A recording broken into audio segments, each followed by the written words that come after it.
Hello, Weekend Crafter! Welcome back to the Craft Time Studio. This is Ange, your Weekend Crafter, and for this weekend, I'm making some Christmas earrings. If this is something that interests you, I hope that you consider liking and subscribing to the Craft Time Studio for your weekend dose of crafts.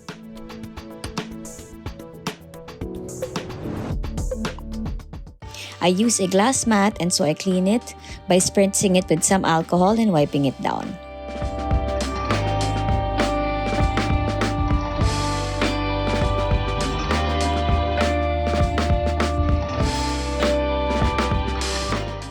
For my first pair of earrings, you will need 2 circles with varying circumferences, a beanie cutter, and some white clay.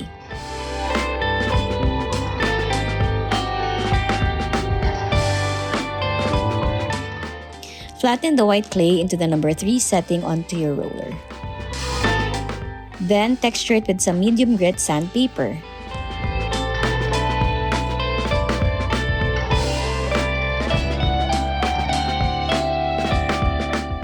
Now, punch 2 holes with a smaller puncher and 2 more circles with a bigger puncher.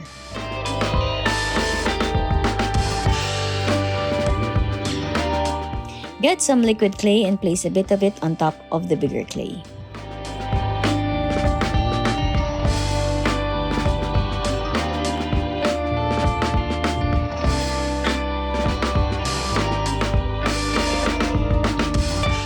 Then stack the smaller clay on top of it. Do the same with the other pair. Can you see what I'll be making? If you've guessed snowman, then you are correct. Once stacked, I get a detail needle and place the eyes, mouth, and buttons.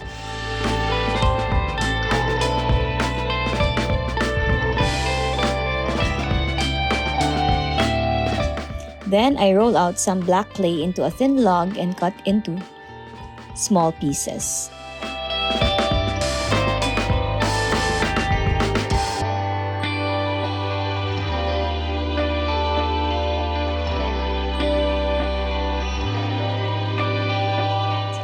I roll these into small balls and press them on the marked places.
Now it's time to make the beanie.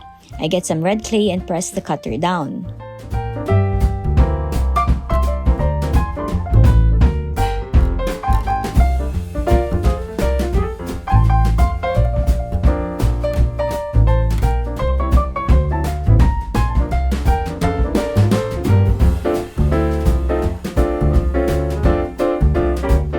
I place these beanies on the heads of the snowmen.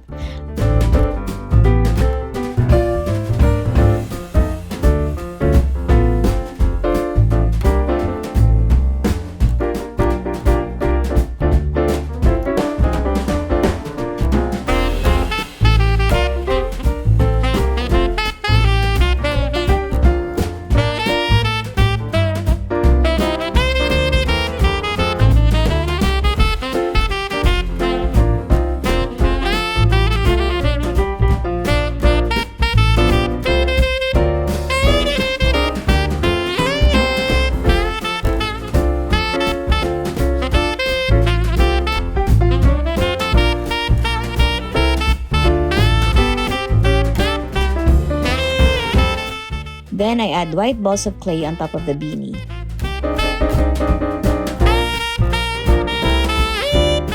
I texture these balls with a detail needle.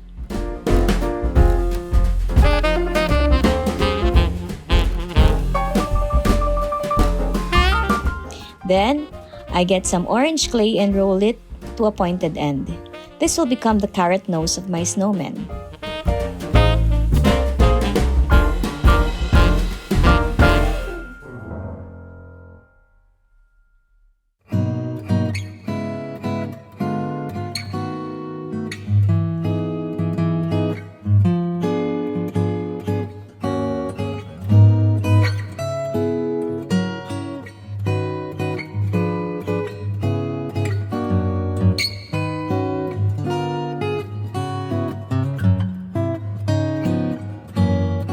I go around the perimeter of the snowman and texture it using my detail needle.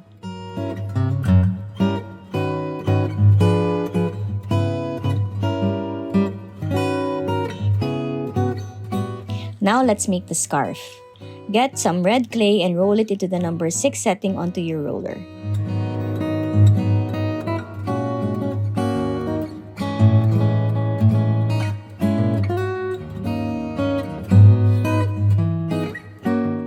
Do the same with the green clay.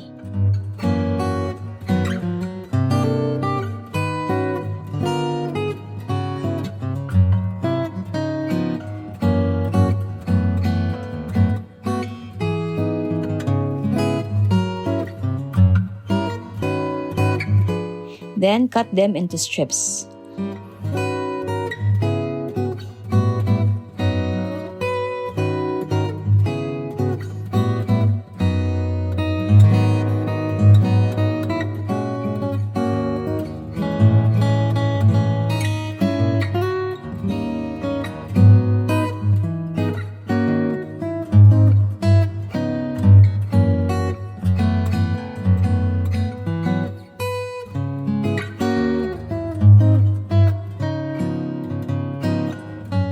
Place these strips together to make stripes. Then, cut a thin strip of it and place it on the neck of the snowman.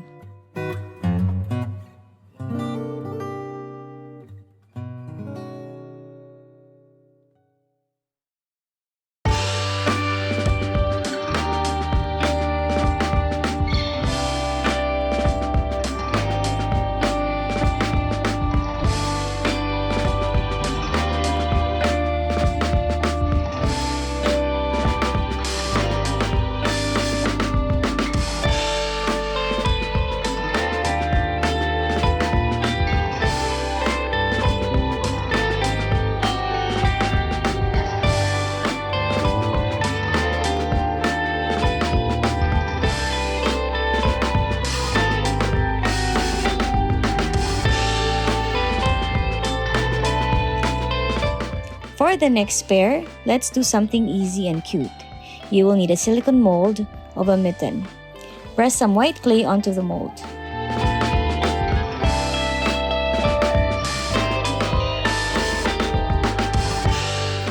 Then, get a tissue blade to shave off the excess clay.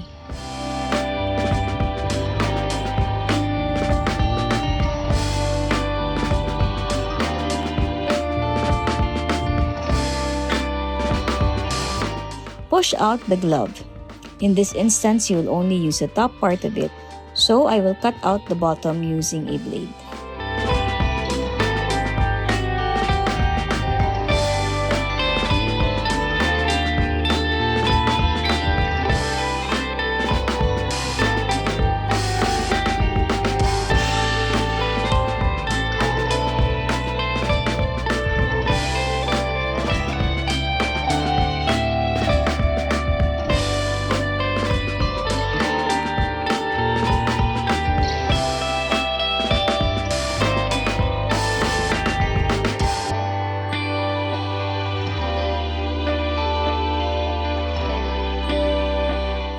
Next, I go in with my red clay.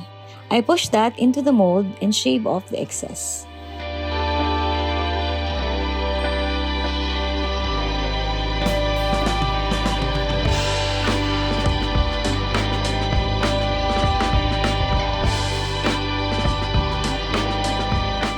Then I will remove the top part.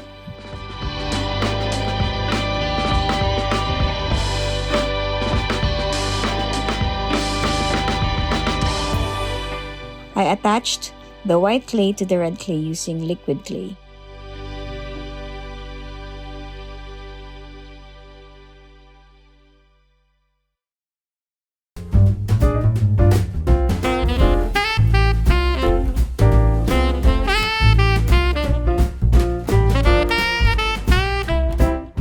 I then go back to texture the white clay using my detail needle.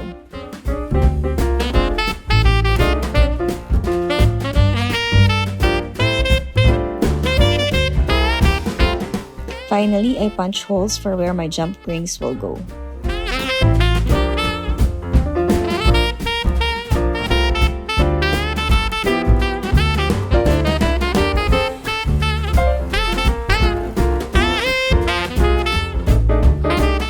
Then this goes into the oven for baking.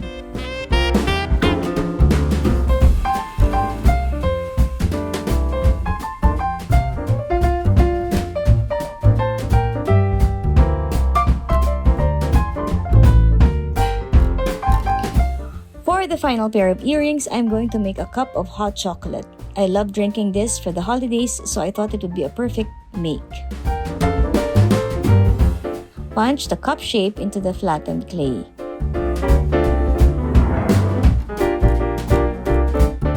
I inverted one of the shapes so that the earrings are facing each other. Then I get a circle cutter and make a mark on where the cup lip is.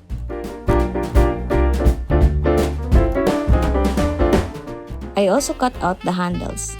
I do this so I can punch holes on them.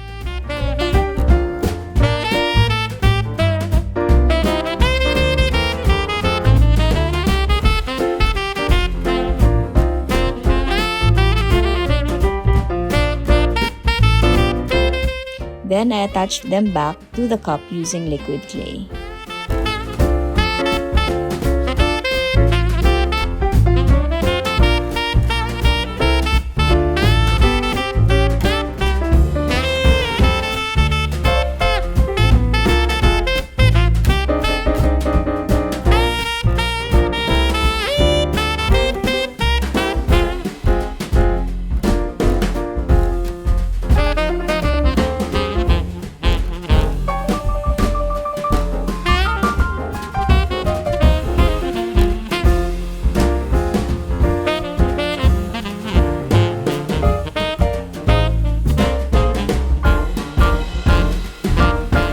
Next, I bring out some brown clay and flattened it into the number 6 setting. I cut out 2 small circles.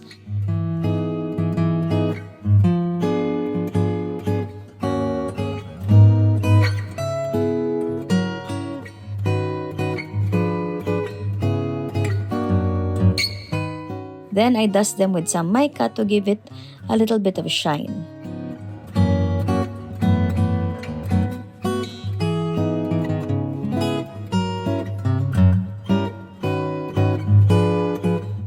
This then gets cut again before it is placed onto the top of the mug.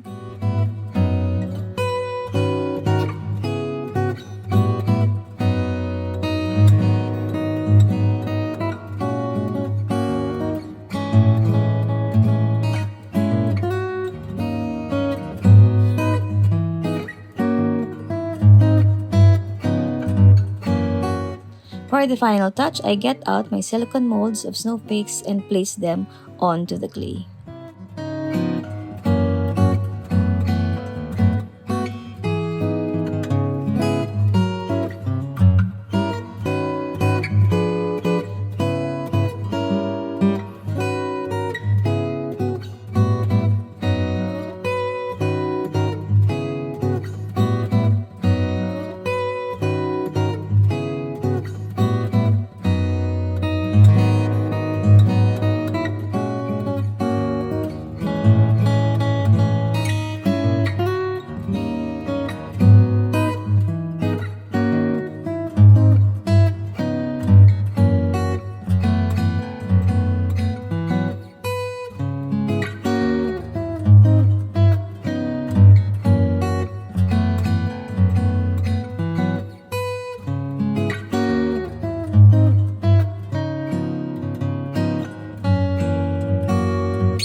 these are how the big pieces look like. I hope that this gave you ideas on which earrings to make for Christmas.